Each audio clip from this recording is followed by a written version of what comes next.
जय हिंद विद्यार्थी मित्रांनो, बघा या ठिकाणी एक प्रश्न दिलाय की एका चौरसाचे क्षेत्रफळ 5.29 चौसेमी आहे, तर त्या चौरसाची परिमिती किती? हा खूप महत्त्वाचा शब्द आहे की आपल्याला दिलंय काय आणि काढायचंय काय, या दोघांमध्ये जर आपल्याला लक्षात आलं तर आपला प्रश्न चुकणार नाही. आता काय करणार आपण, नीट लक्षात घ्या.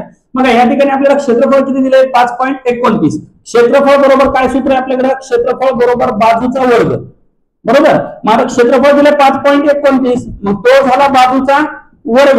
बाजू काय असेल बरं? 529 कोणाचा वर्ग आहे? 23 चा वर्ग, बरोबर आहे. पॉईंटच्या नंतर दोन अंक आहेत, एक अंक 16 दशांश चिन्ह देऊन टाका, म्हणजे बाजू किती झाली? 2.3.